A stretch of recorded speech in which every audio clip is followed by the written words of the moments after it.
Hello everyone, welcome to C S crux.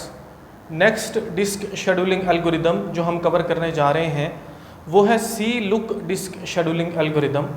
C look disk scheduling algorithm को cover करने से पहले हमें स्कैन एल्गोरिदम को रिकॉल करना है। अगर हम स्कैन या जिसको एलिवेटर एल्गोरिदम हम बोलते हैं उसको थोड़ा सा हम रिकॉल करें तो वहाँ पर हमें दो प्रॉब्लम्स फेस करना पड़ रहे थे। पहला प्रॉब्लम जो फेस करना पड़ रहा था वो था वेटिंग टाइम का प्रॉब्लम, और दूसरा प्रॉब्लम जो वहाँ पर फेस करना पड़ा वो था एक्स्ट्रा ट्रैक मूवमेंट्स का प्रॉब्लम। अब अगर मैं यहाँ पर आपको लिखकर समझाऊँ तो जो स्कैन है वहाँ पर दो प्रॉब्लम थे। पहले प्रॉब्लम को सॉल्व करने के लिए हमने एक एल्गोरिदम यूज़ किया, सी स्कैन एल्गोरिदम।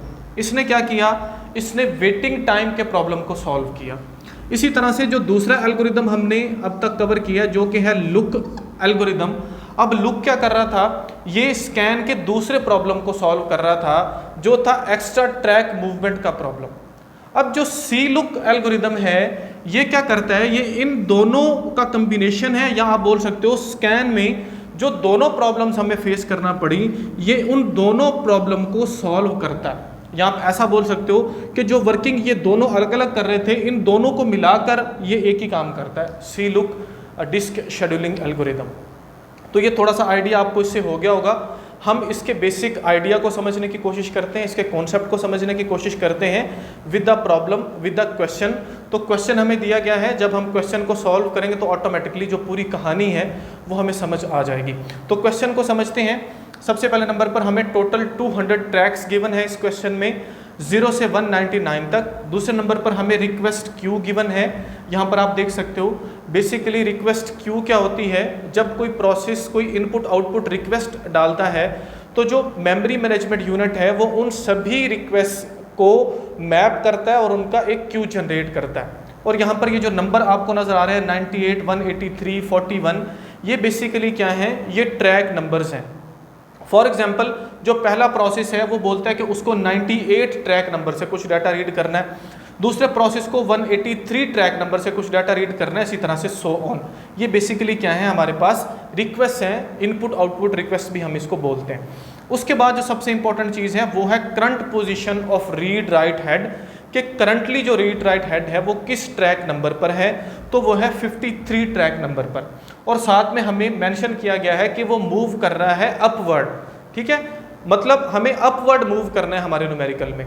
आप एक बात को याद रखो कि जो दो एल्गोरिदम्स हमने स्टार्ट में पढ़े, फर्स्ट कम फर्स्ट सर्व और SSTF, इन दो एल्गोरिदम्स में हमें डायरेक्शन की ज़रूरत नहीं होती, लेकिन बाकी जो एल्गोरिदम्स हैं डिस्क शेड्यूलिंग एल्गोरिदम्स, वहाँ पर हमें जो आप बोल सकते हो डायरेक्शन है या मूवमेंट है ट्रैक की, वो हमें बताया गया हुआ होता है। अगर आपको अपवर्ड बताया गया है तो आप अपवर्ड जो है वो ट्रैक को मूव करवाओगे। अगर डाउनवर्ड आपको डायरेक्शन बताई गई है क्वेश्चन में तो आप उसको जो है वो डाउनवर्ड मूव करवाओगे ट्रैक नंबर के अकॉर्डिंग। समटाइम ऐसा हो सकता है कि राइट मेंशन किया हो सकता है कि आपको राइट साइड पर मूव करना है या लेफ्ट साइड पर, तो आपने इसके मुताबिक राइट और लेफ्ट जो है वो रीड राइट हेड को मूव करना है क्वेश्चन को सॉल्व करते हुए। हाँ, अगर ऐसा है कि आपको डायरेक्शन नहीं बताई गई सी लुक में या जिन भी एल्गोरिदम्स में आपको डायरेक्शन की ज़रूरत है, तो उसका सलूशन ये है कि आपको जब आप आंसर कर रहे होते हो वो आप पर डिपेंड करता है कि आप उसको अपवर्ड मूव करवाओ, अपवर्ड ले जाओ, या आप उसको डाउनवर्ड ले जाओ। लेकिन आंसर में आप मेंशन ज़रूर कर दोगे, वो आपकी मर्जी है, आप जैसे भी उसको सॉल्व करो वो कोई प्रॉब्लम नहीं है, लेकिन मेंशन करना ज़रूरी है। तो क्वेश्चन को सॉल्व करते हैं यूजिंग सी लुक एल्गोरिदम। तो पहले मैं इनको रेज कर लेता हूँ जो मैंने यहाँ पर लिखा हुआ है, फिर फर्दर जो है हम जो है इसको समझते हैं इसका कॉन्सेप्ट। तो बेसिकली इसका कॉन्सेप्ट ये है, फॉर एग्जांपल ये मेरे पास एक डिस्क है, ये 0 से 199 तक इसमें ट्रैक्स हैं और करंट जो पोजीशन है वो है 53। तो इसमें होगा कुछ यूँ कि जो हमारा रीड राइट हेड है ये मूव करेगा अपवर्ड, इस क्वेश्चन के मुताबिक मैं समझा रहा हूँ, ये अपवर्ड मूव करेगा, लेकिन ये लास्ट ट्रैक तक नहीं जाएगा, बल्कि कहाँ तक जाएगा, लास्ट इनपुट आउटपुट रिक्वेस्ट तक। फॉर एग्जांपल हमारे पास जो लास्ट रिक्वेस्ट है वो है 183, तो ये मूव करता गया 183 तक, और रास्ते में इसको जितने भी रिक्वेस्ट मिले इसने सभी रिक्वेस्ट को सर्विस किया। ठीक हो गया। उसके बाद जब ये लास्ट इसको रिक्वेस्ट तक जब ये पहुंच गया तो फिर इसने क्या करना है, इसने यहाँ से वापस अपनी डायरेक्शन को चेंज करना है। लेकिन जब ये अपनी डायरेक्शन चेंज करेगा तो वापस आते हुए इसने किसी भी इनपुट आउटपुट रिक्वेस्ट को सर्विस नहीं करना। दूसरा प्रॉब्लम यहाँ पर सॉल्व हो जाएगा, वेटिंग टाइम वाला। फिर ये आएगा यहाँ पर लास्ट ट्रैक तक नहीं आएगा बल्कि लास्ट रिक्वेस्ट तक आएगा। फॉर एग्जांपल लास्ट रिक्वेस्ट है 14 पर, तो ये 14 पर आ गया, इसको सर्विस किया और फिर यहाँ से ये स्टार्ट करेगा अपनी डायरेक्शन को दोबारा से। अब जब इस डायरेक्शन पर जा रहा होगा, जो डायरेक्शन हमें मेंशन्ड है वो अपवर्ड है, तो फिर ये क्या करेगा, जितनी भी रिक्वेस्ट इसको मिलेंगी उनको सर्विस करता हुआ जाएगा। ये दोनों प्रॉब्लम्स हमारे सॉल्व हो जाएंगे। यहाँ पर कुछ इस तरह से सी लुकअप काम करता है। जब हम न्यूमेरिकल को सॉल्व करेंगे तो हमारा कॉन्सेप्ट जो है वो मज़ीद बेहतर जो है वो क्लियर हो जाएगा। तो स्टार्ट करते हैं। पहले नंबर पर हमें देखनी है करंट पोजीशन जो कि है 53। तो यहाँ से जो रीड राइट हेड है वो मूव कर रहा है अपवर्ड, तो उसको सबसे पहले नंबर पर 65 जो है इनपुट आउटपुट रिक्वेस्ट मिली फॉर ट्रैक नंबर 65। तो उसने क्या किया, ट्रैक नंबर 65 को जो है वो सर्विस किया, उसकी रिक्वेस्ट को सर्विस किया। तो साथ साथ हम ये कैलकुलेशन करते जाते हैं। आप साथ साथ कैलकुलेशन कर लोगे तो वेल एंड गुड, नहीं भी करोगे तो डायरेक्टली भी हम इसको कैलकुलेट कर सकते हैं, वो मेथड भी मैं आपको बता दूंगा। उसके बाद इसने क्या किया जी, जो 70 नंबर पर रिक्वेस्ट है उसको सर्विस किया। 70 माइनस 65 यहाँ पर कर देते हैं। नेक्स्ट जो रिक्वेस्ट है वो है फॉर 98 ट्रैक नंबर, तो उसको सर्विस किया। 98 माइनस 70, बड़ी वैल्यू में से छोटी वैल्यू को हमको माइनस करना होता है। नेक्स्ट है हमारे पास रिक्वेस्ट फॉर 122 ट्रैक नंबर, तो इसको हम यहाँ पर लिख लेते हैं 122 माइनस 98।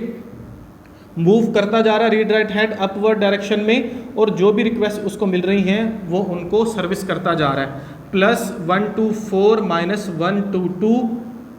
नेक्स्ट जो है उसको इनपुट आउटपुट रिक्वेस्ट मिली, वो मिली 183 पर, तो उसने क्या किया, 183 को सर्विस किया। अब अगर आप देखो इस गिवन एग्जाम्पल के मुताबिक तो हमारे पास इसके बाद कोई भी रिक्वेस्ट नहीं है। इसको लास्ट ट्रैक नंबर तक अब नहीं जाना, इसको यहीं से अपनी डायरेक्शन को चेंज करना है। और डायरेक्शन जब चेंज करेगा तो वापस जब आएगा इसको किसी भी इनपुट आउटपुट रिक्वेस्ट को सर्विस नहीं करना। 41 आया, इसको सर्विस नहीं करना। 14 आया तो यहाँ पर आके ये रुक गया, क्योंकि ये क्या है, इस क्वेश्चन के मुताबिक लास्ट इनपुट आउटपुट रिक्वेस्ट है। इसको 0 तक नहीं जाना बल्कि लास्ट इनपुट आउटपुट रिक्वेस्ट तक जाना है। यहाँ पर ये रुक गया। अब ये अपनी डायरेक्शन चेंज करेगा। जैसी डायरेक्शन चेंज करेगा तो इसने क्योंकि अपनी डायरेक्शन चेंज की, तो अब ये क्या कर सकता है, ये अपनी जो इनपुट आउटपुट रिक्वेस्ट इसको मिलेंगी उनको ये सर्विस कर सकता है। तो ये क्या करता है, ये 14 को जो है वो यहाँ पर सर्विस करता है। तो प्लस 99 नहीं है, 183 से ये वापस आया, 183 माइनस 14। अब यहाँ से इसने फिर से जो है वो अपना जर्नी स्टार्ट किया। तो पहले नंबर पर इसको मिला 41, ये 41 पर गया और इसने उसको सर्विस किया, प्लस 41 माइनस 14। तो ये सिंपल सा इसका मेथड है। ठीक है, क्वेश्चन ये माइंड में आता है कि क्या 183 से 14 तक ये आ रहा है, ट्रैक मूवमेंट कर रहा है, लेकिन इसने सर्विस नहीं किया, क्या इसको यहाँ पर ऐड किया जाएगा?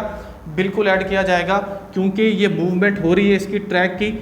183 से 182 पे आया, इसी तरह से सो ऑन ट्रैक मूवमेंट्स हुई हैं, तो हमने इसको ऐड ज़रूर करना है। कुछ बुक्स में ऐसा है कि वो इनको ऐड नहीं कर रहे, लेकिन आपने इनको ऐड करना है, इस बात को माइंड में रखना है। तो सिंपल सा ये मेथड है। कैलकुलेशन अगर हम ये सारी करेंगे तो हमें आंसर मिलेगा 326। ठीक हो गया।